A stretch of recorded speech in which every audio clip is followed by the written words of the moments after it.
Welcome to daily fact. और आज हम बात करेंगे about the Gandhian phase of struggle कि हमारी जो फ्रीडम स्ट्रगल है उसमें जो गांधी जी का जो इम्पोर्टेंट रोल रहा, प्लस ये गांधीयन फेज़ ऑफ स्ट्रगल भी इसको कहा जाता है यहाँ पर। इससे पहले हम मॉडरेट और एक्सट्रीमिस्ट दोनों को कवर कर चुके हैं, यानी कि हम ऑलमोस्ट 1915 तक की जो हमारी हिस्ट्री है उसको हम कवर कर चुके हैं। अब हम बात करेंगे अबाउट गांधीयन फेज़, यानी कि 1915 से लेकर 1947 तक का जितना भी जो हमारा स्ट्रगल है, last phase of Indian freedom struggle, इसको हम कवर करेंगे। लेकिन इसको कवर करने से पहले हम जो है वो अब बात करेंगे अबाउट गांधी जी। गांधी जी जो है वो अलग से जो है वो हिमाचल पॉइंट ऑफ व्यू से बहुत इंपॉर्टेंट है, इसलिए हम जो है वो एक अलग वीडियो जो है वो इसके लिए बनाएंगे। गांधी जी और उनकी टीचिंग्स पर एक अलग से जो है वो वीडियो बनाई जाएगी। हमारा जो ये इनिशिएटिव है ये HAS, allied, CDS, CAPF exams, जो अदर यूपीएससी के एग्ज़ाम्स हैं उन सभी के लिए अवेलेबल है। हमारा जो मेन टारगेट है वो है क्विक रिवीजन पर। साथ में आप प्लेलिस्ट चेक कर सकते हैं। पूरा कोर्स जो है वो हमने यहाँ पर अपलोड कर दिया है मॉडर्न हिस्ट्री का, और अभी पॉलिटी का भी जो है वो फर्स्ट क्लास यहाँ पर अपलोड कर दिया है। तो शुरुआत करते हैं टॉपिक के ऊपर। गांधी जी की अगर हम बात करें तो उनका बर्थ हुआ था 2 अक्टूबर 1869 में, जो कहाँ पर, पोरबंदर में। और इनकी डेथ हुई थी 30 जनवरी 1948 में। नथुराम गोडसे ने जो है वो उन्हें शॉर्ट डेड किया था। तो ये इंपॉर्टेंट जो फेज़ है हम पढ़ेंगे 1869 से लेकर 1948 के बीच की जो फेज़ है दैट इज़ गांधीयन। मतलब यहाँ पर गांधी जी से रिलेटेड फैक्ट्स को हम जो है सबसे पहले देखेंगे।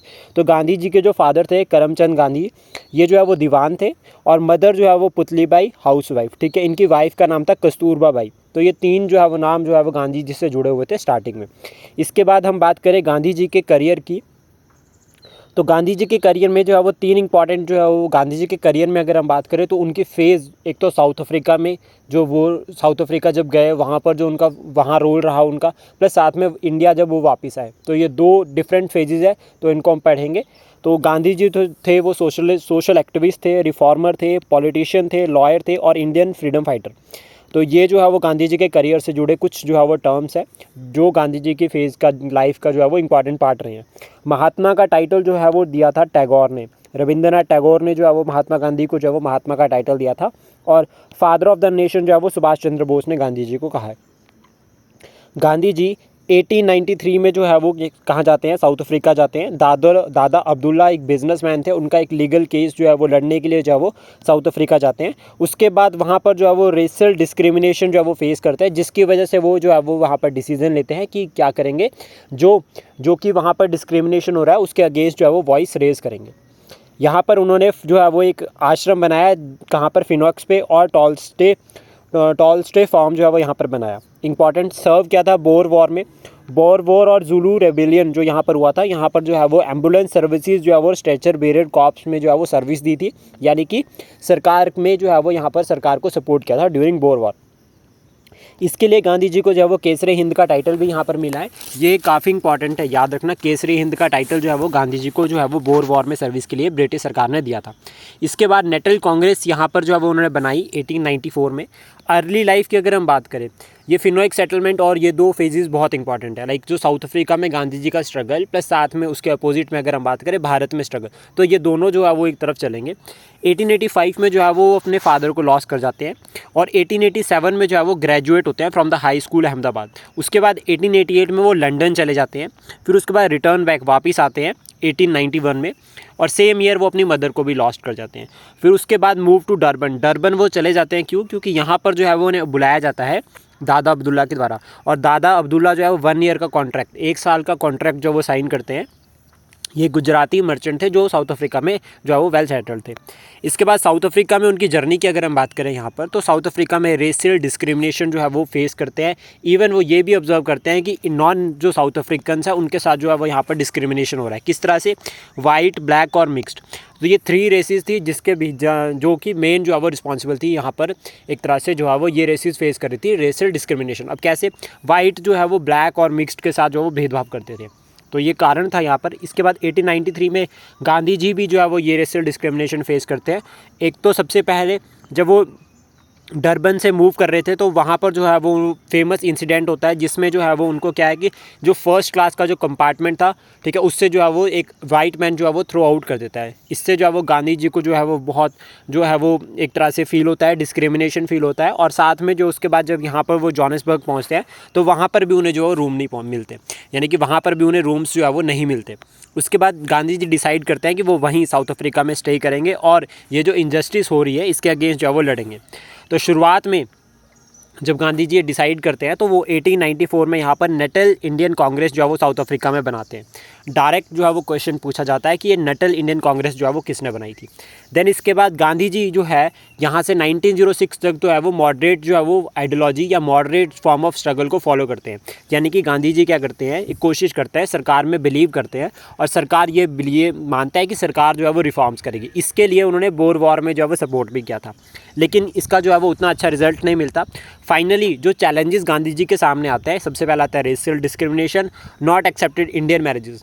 यहाँ पर चैलेंज में आता है नॉट एक्सेप्टेड इंडियन मैरिजेस, यानी कि इंडियन कल्चर के अकॉर्डिंग जो मैरिज जो यहाँ पर हम फॉलो करते हैं उसको जो है साउथ अफ्रीका में एक्सेप्ट नहीं किया जा रहा था। साथ में आपको कैरी करने पड़े, अगर आप इंडियन हो या नॉन साउथ अफ्रीकन हो तो आपको क्या करना पड़ेगा, अपने डॉक्यूमेंट्स को जो है वो हर टाइम जो है वो कैरी करके रखना पड़ेगा।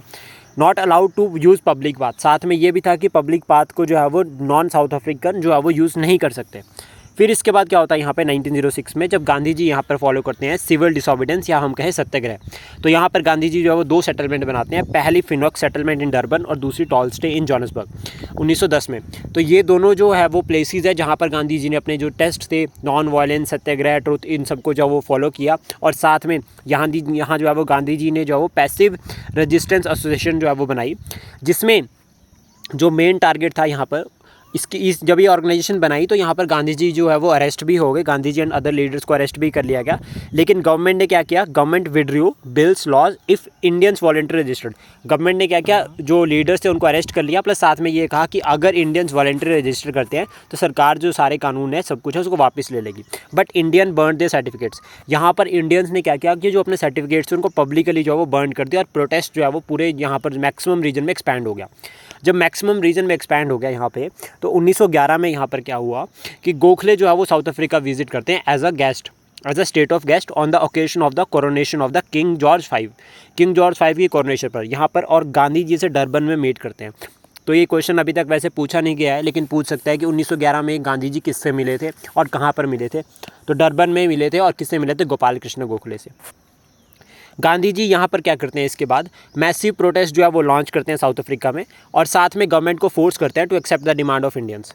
फाइनली रिजल्ट क्या होता है, गांधी जी की विक्ट्री होती है, जिसमें जो है वो गांधी जी जो जब इंटरनेशनल रेपुटेशन के साथ भारत में आते हैं तो वो नॉन वायलेंस, सिविल डिसोबीडियंस, सत्याग्रह और हंगर स्ट्राइक, ये जो इंपॉर्टेंट जो टेस्ट जो बाद में भारतीय जो फ्रीडम स्ट्रगल का पार्ट बनते हैं, ये सब जो है वो एक इंटरनेशनल रेपुटेशन के साथ गांधी जी जो है वो वापस आते हैं अपने टूल्स को लेकर। यानी कि गांधी जी के टूल्स थे एक तरह से नॉन वायलेंस, सिविल डिसोबीडियंस, सत्याग्रह और हंगर स्ट्राइक। इनका सिग्निफिकेंस जो है वो हमारी फ्रीडम स्ट्रगल में, even not in freedom struggle, after freedom struggle भी, अगर हम किसान आंदोलन की बात करें जो 3 फार्म बिल्स के अगेंस्ट था तो वो भी नॉन वायलेंस बेस्ड था, तो वो भी कहीं ना कहीं जो है वो गांधीयन आइडियोलॉजी को यहाँ पर जो है वो फॉलो कर रहे थे।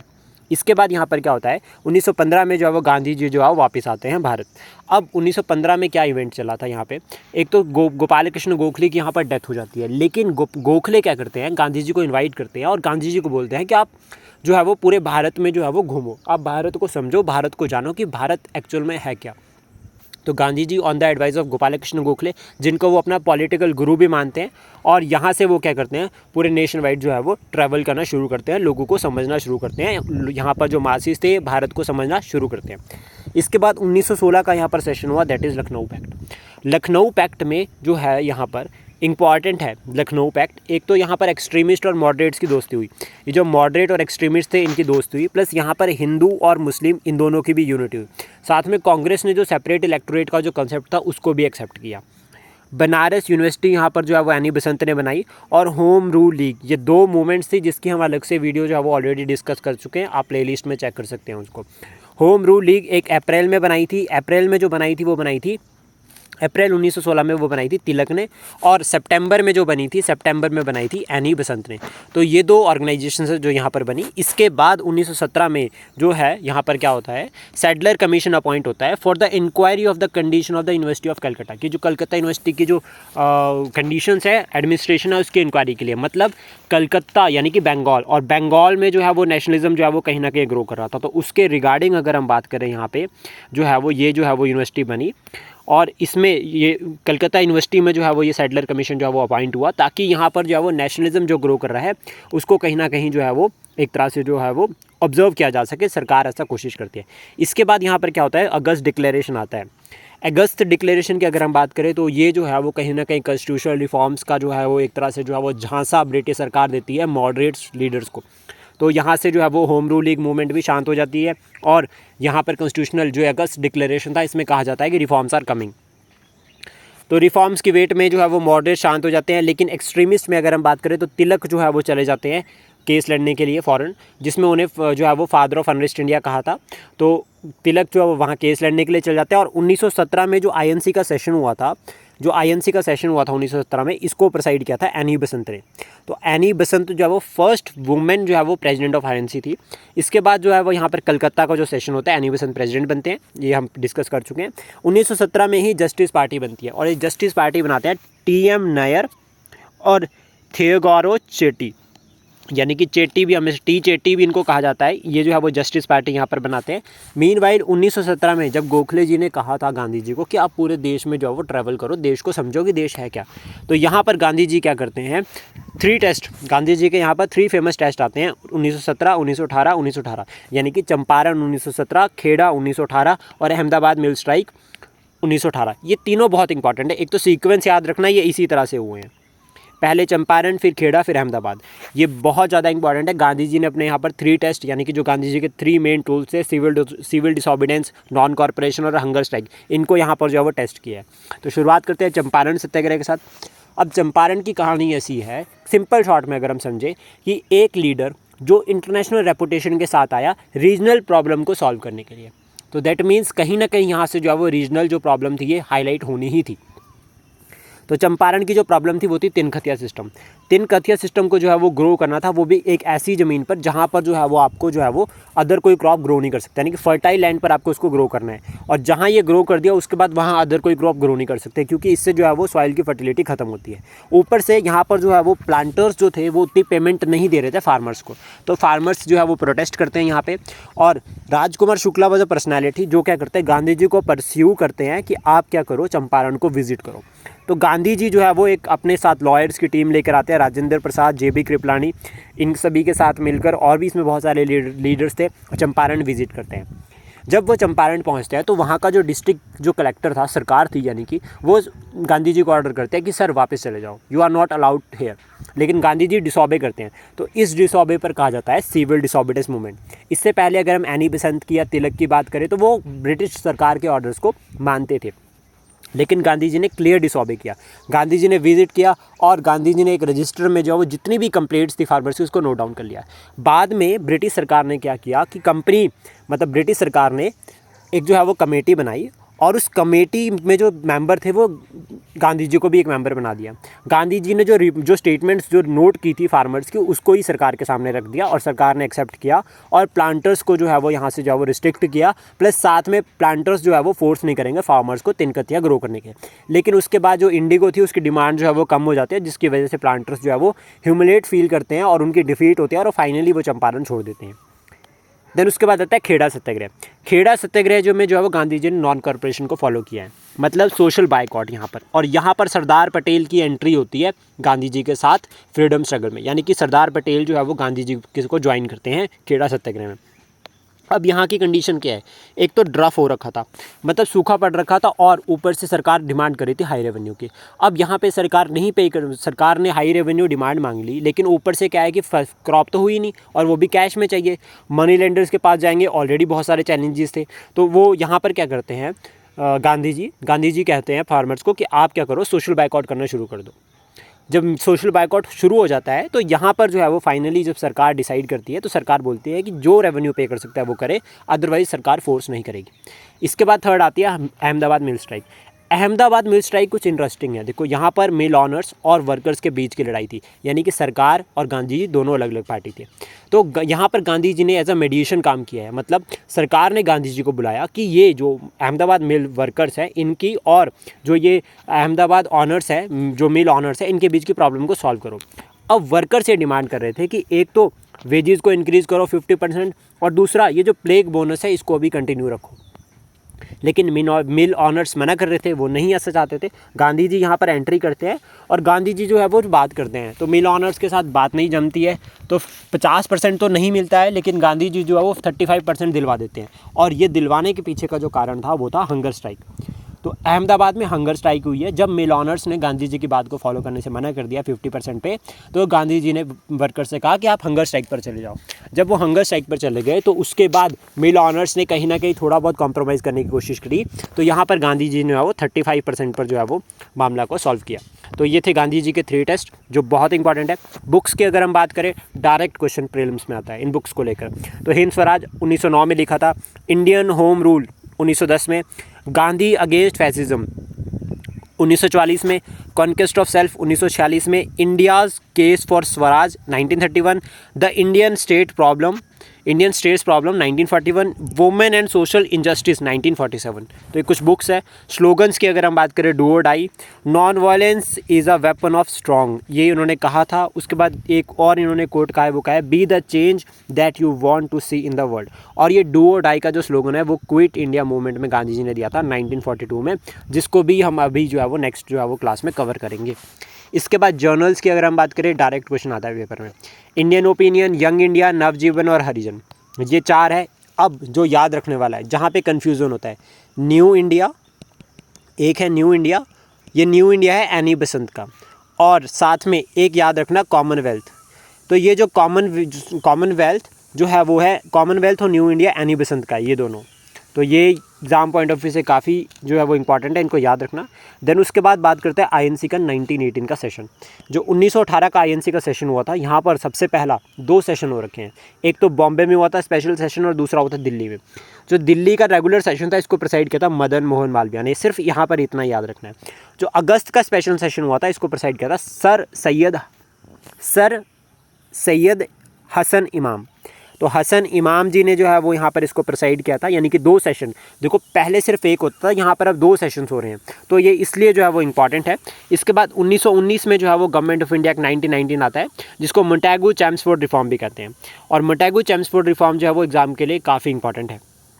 यहाँ पर जो है वो दयार इंट्रोड्यूस होती है प्रोविंसेस में, जिसमें जो है वो ट्रांसफ़र और रिजर्व 2 सब्जेक्ट जो है वो यहाँ पर जो है वो इंट्रोड्यूस होते हैं। ट्रांसफर्ड यानी कि ये पावर डिवीज़न है। जैसे आज के टाइम पे अगर हम देखें कि कौन किसको किस तरह से मैनेज करेगा, तो गवर्नर के थ्रू, गवर्नर अपनी लेजिस्लेटिव काउंसिल के थ्रू एजुकेशन, हेल्थ और लोकल गवर्नमेंट यानी कि लोकल सेल्फ गवर्नमेंट को देखेगा। रिजर्व्ड की अगर हम बात करें, गवर्नर थ्रू एग्जीक्यूटिव काउंसिल, जिसमें टैक्सेस और रेवेन्यू कलेक्शन आती है। देन उसके बाद डायरेक्ट इलेक्शन का कंसेप्ट यहाँ पर इंट्रोड्यूस किया गया, बट लेकिन लिमिटेड एडल्ट फ्रेंचाइज की यहाँ पर बात की है, जिसमें जो है वो लिमिटेड एडल्ट फ्रेंचाइज ये किसके बेस पर होगी, प्रॉपर्टी टैक्स और एजुकेशन के ऊपर। आज अगर हम बात करें तो यूनिवर्सल एडल्ट फ्रेंचाइज हम फॉलो करते हैं। इसके बाद बाइकैमरलिज्म को इंट्रोड्यूस किया गया, यानी कि अपर हाउस लोअर हाउस, जैसा आज प्रेजेंट टाइम में है लोकसभा राज्यसभा या लेजिस्लेटिव काउंसिल और लेजिस्लेटिव असेंबली का कंसेप्ट यहाँ पर इंट्रोड्यूस हुआ। इसके बाद प्रोविंशियल बजट जो है वो यहाँ पर इंट्रोड्यूस हुआ, प्लस साथ में प्रोविंशियल बजट को जो है वो सेपरेट कर दिया सेंट्रल बजट से। Separate electorate to Anglo Indians, Sikh और क्रिश्चियंस, यानी कि जो सेपरेट इलेक्टोरेट का कंसेप्ट जो है वो 1909 में इंट्रोड्यूस हुआ था मुस्लिम लीग के लिए या मुस्लिम्स के लिए, अब उसको जो है वो यहाँ पर एक्सपैंड कर दिया गया एंग्लो इंडियन, सिख और क्रिश्चियंस के बीच में। Appointment of statutory commission after 10 years to review the act. After 10 years बात की है, यानी कि आपका साइमन कमीशन, लेकिन साइमन कमीशन जो है वो 2 साल पहले ही बन जाता है 1927 में। देन इसके बाद रॉलेट एक्ट यहाँ पर इस टाइम पे आता है, और Jallianwala Bagh incident. Rowlatt act जो लेकर आते हैं वो लेकर आते हैं सिडनी रॉलेट। सिडनी रॉलेट एक ब्रिटिश जज से जो इस एक्ट को लेकर आते हैं, जिसमें ये प्रिपेयर करते हैं report to tackle the rise of anti British wave in India during the world war 1। World war 1 के टाइम पे जो वेव जो राइज़ हो रही थी अगेंस्ट ब्रिटिश सरकार, तो उसको जो है वो टैकल करने के लिए यहाँ पर जो है वो ये जो है वो एक्ट लेकर आते हैं। और मार्च 1919 में जब वो गवर्नमेंट क्या करती है, इस रिपोर्ट को एक्सेप्ट करती है और रिकमेंडेशंस को भी जो है वो कमेटी की एक्सेप्ट करती है। साथ में ये बिल जो है वो बहुत जल्दी में पास कर देती है। रॉलेट एक्ट बिल यहाँ पर पास होता है, जिसमें जो मेन टारगेट था वो था सिविल लिबर्टीज़ को कर्ब करना, यानी कि जहाँ पर ये लगेगा वहाँ पर आपको कोई भी जो है वो फ्रीडम नहीं होगी। डिटेंशन होगा विदाउट ट्रायल अप टू 2 साल के लिए, मतलब अप टू 2 ईयर्स जो है वो डिटेंशन यहाँ पर जो है वो सरकार कर सकती है, जिसमें आपके पास कोई अपील का राइट नहीं होगा, यानी कि अरेस्ट कर लेंगे विदाउट एनी वारंट, और उसके बाद भी आपको 2 साल तक जो है वो यहाँ पर अरेस्ट करके रखा जाएगा। उसके बाद प्रेस के ऊपर रिस्ट्रिक्शंस यहाँ पर लगती है कि आप जो बिना मर्जी से या बिना पूछे, अपनी मर्जी से या बिना पूछे जो है वो यहाँ पर कुछ भी पब्लिश नहीं कर सकते, और स्पेशली वो तो पब्लिश कर ही नहीं सकते जो सरकार के अगेंस्ट हो रहा है। साथ में ऑथराइज़ किया जाता है कैमरा ट्रायल्स को विदाउट ज्यूरीज, तो इसका विद्रोह किया जाता है नेशन वाइड। और यहाँ पर कंसेप्ट कुछ ऐसा है कि गांधी जी प्लान करते हैं कि ये सत्याग्रह जो है वो सिविल लिबर्टीज़ को कर्व कर रहा है, सॉरी ये जो रॉलेट एक्ट है ये जो है वो सिविल लिबर्टीज़ को कर्व कर रहा है। तो इसके रिगार्डिंग गांधी जी क्या प्लान करते हैं, सत्याग्रह लॉन्च करने की प्लान करते हैं, जिसको बोलते हैं रॉलेट एक्ट सत्याग्रह। लेकिन गांधी जी जो है वो फुल फ्लेज इसको लॉन्च करने ही वाले थे, बीच में जलियांवाला बाग हत्याकांड हो गया। जलियांवाला बाग जो हत्याकांड है उसकी कुछ स्टोरी कुछ ऐसी है यहाँ पे कि जो फर्स्ट पब्लिक मीटिंग जो प्रोटेस्ट था इसके अगेंस्ट जो ऑर्गेनाइज होता है वो मार्च, जब गांधी जी रॉलेट एक्ट सत्याग्रह प्लान करते हैं तो जो पहला जो प्रोटेस्ट होता है वो होता है 30 मार्च 1919 को। लेकिन यहाँ पर क्या होता है, चांस टू गांधी, मतलब गांधी जी को एक चांस दिया जाता है जिसको हम रॉलेट एक्ट सत्याग्रह कहते हैं। सारे लीडर्स जो है वो गांधी जी को यहाँ पर सपोर्ट करते हैं, बट यहाँ पर हिमालयन ब्लंडर हो जाता है। 13 अप्रैल जलियांवाला बाग जो है वो हत्याकांड हो जाता है। अब इसकी कहानी कुछ ऐसी है कि यहाँ से पंजाब से जो है वो 2 लीडर्स को अरेस्ट कर लिया, डॉक्टर सैफुद्दीन किचलू और डॉक्टर सत्यपाल इन अमृतसर, ये 2 लीडर्स थे जिनको अरेस्ट कर लिया। इसकी वजह से जो पंजाब में जो है वो वायलेंस जो है वो स्पार्क हो गया, मतलब प्रोटेस्ट जो है वो यहाँ पर शुरू हो गया, जिसकी वजह से अप्रैल 30 में ये जो 15,000 पीपल जो है वो गैदर्ड हुए थे पब्लिक मीटिंग के लिए, जिसमें जो ब्रिगेडियर जनरल डायर की अगर हम बात करें, अराइव ट्रूप्स अपने ट्रूप्स के साथ आता है और ब्लॉक द एग्जिट, जो एक ही जो है वो बाग में जो है वो एक ही जो है वो एंट्री पॉइंट था उसको ब्लॉक कर देता है और साथ में ऑर्डर करता है for fire without any warning, कोई भी वार्निंग नहीं देता है। यहाँ पे थाउजेंड्स की अगर हम बात करें लोग जो है वो मर जाते हैं और अराउंड 1500 जो है वाउंडेड, यानी कि एक तरह से निहत्थे लोगों पर जो है वो गोलियाँ चला दी। मार्शल लॉ जो है वो पूरे के पूरे पंजाब में जो इम्पोज हो गया। साथ में गांधी जी को लगता है कि वायलेंस अब शुरू हो गया, तो गांधी जी स्ट्रिक्टली जो है वो नॉन वायलेंस को फॉलो करते थे, तो उन्होंने सत्याग्रह को जो वापस जो है वो ले लिया। साथ में ये भी कहा कि मासिस जो है वो अभी प्रिपेयर नहीं है फ्रीडम स्ट्रगल के लिए या गांधी जी के आइडियोलॉजीज़ को फॉलो करने के लिए। टैगोर, रविंद्रनाथ टैगोर की अगर हम बात करें तो वो नाइटहुड जो है वो यहाँ से वापस करते हैं।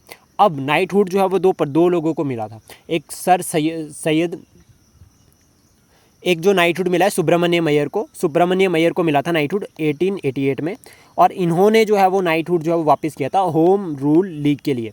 मतलब जब होम रूल लीग मूवमेंट शुरू हुई थी तो सुब्रमण्यम अय्यर ने जो है वो यहाँ पर जो है वो वापस किया था, और टैगोर ने जो नाइटहुड वापस किया है वो किया है जलियांवाला बाग हत्याकांड के लिए। तो ये इंपॉर्टेंट है। इसके बाद यहाँ पर जो है वो अपॉइंटमेंट होती है हंटर कमीशन, या फिर कहीं कहीं इसको हंटर कमेटी भी मेंशन कर रखा है, to investigate the case of Jallianwala Bagh incident. Finally यहाँ पर जो है इसकी रिकमेंडेशन ये थी कि डायर जो है वो गलत है, लेकिन डायर को कोई सज़ा नहीं मिलती है। उसके बाद 13 मार्च 1940 में कैक्सटन हॉल में यहाँ पर उद्धम सिंह, लंदन में अगर हम बात करें, उद्धम सिंह जो है वो मिचल और डायर को जो है यहाँ पर मार देते हैं। इसके बाद रिज़ल्ट की अगर हम बात करें कि इस पूरे इवेंट का जो रिज़ल्ट रहता है वो रहता है रिफॉर्म्स इन कांग्रेस। गांधी जी को ये लगता है कि कांग्रेस में रिफॉर्म्स की ज़रूरत है, तो सबसे पहले कांग्रेस को जो है वो मासिस के लिए ओपन किया जाता है, यानी कि प्रोविंशियल जो है वो कांग्रेस कमेटीज़ यहाँ पर अपॉइंट होती है, जिसमें जो है कांग्रेस वर्किंग कमेटी भी रहेगी। 14 मेंबर की कांग्रेस वर्किंग कमेटी अपॉइंट होती है। साथ में जो है वो यहाँ से फ्रीडम स्ट्रगल का नेचर जो है वो चेंज हो जाता है। अब यहाँ पर फॉलो किया जाता है डायरेक्टली स्वराज, और वो भी किस फॉर्म में, नॉन वायलेंस की फॉर्म में। तो ये कुछ इंपॉर्टेंट है। इसके साथ ही जो इंपॉर्टेंट ऑर्गेनाइजेशन जो यहाँ पर बनी वो बनी इंटरनेशनल ऑर्गेनाइजेशन, यानी कि इंटरनेशनल लेबर ऑर्गेनाइजेशन 1919 में बनी। अमृतसर का सेशन होता है 1919 का, मोतीलाल नेहरू जो है वो इसको प्रेसाइड करते हैं। और यहाँ से जो है वो क्वेश्चन ऑलरेडी एक बार जो वो एग्जाम में पूछा गया है कि 1919 का जो INC का सेशन हुआ था वो किसने प्रेसाइड किया था। आप अलाइड का पेपर यहाँ पर चेक कर सकते हैं। इसके बाद 1920 में अगर हम बात करें तो 1920 में जो इम्पॉर्टेंट इवेंट है, तो सबसे पहले तो यही है कि श्रोमणी गुरुद्वारा प्रबंधक कमेटी यहाँ पर बनती है, SGPC। CPI communist party of India जो है वो यहाँ पर बनती है, और MN रॉय ने इसको बनाया था। फेज़ ऑफ नॉन कॉर्पोरेशन यहाँ से शुरू होती है, जो गांधी जी की फर्स्ट नेशन वाइड मूवमेंट थी। इसके बाद 1920 में जो है वो all India trade union Congress बनती है, जिसको बनाते हैं लाला लाजपत राय। INC के यहाँ पर 2 सेशंस हुए। पहला सेशन हुआ था नागपुर में, जो रेगुलर सेशन था वो था नागपुर में, और इसको प्रेसाइड किया था C राघवाचार्य ने, और जो कलकत्ता स्पेशल सेशन हुआ था उसको प्रेसाइड किया था लाला लाजपत राय ने। अब इसके बाद हम शुरू करेंगे नॉन कॉर्पोरेशन मूवमेंट को, और ये जो नॉन कॉर्पोरेशन मूवमेंट है यहाँ से जो है वो हमारा जो फाइनल जो है वो फाइनल फ्रीडम स्ट्रगल की जो वेव है वो शुरुआत होती है। इस नॉन कॉर्पोरेशन मूवमेंट में हम देखेंगे हर एक सेक्शन का पार्टिसिपेशन, और ये जो वीडियो होगी हमारी नेक्स्ट क्लास में आपको अपलोड कर दी जाएगी। आई होप हमारा ये इनिशिएटिव आपको अच्छा लगा हो। Please support, share and subscribe daily fact. Thank you for today.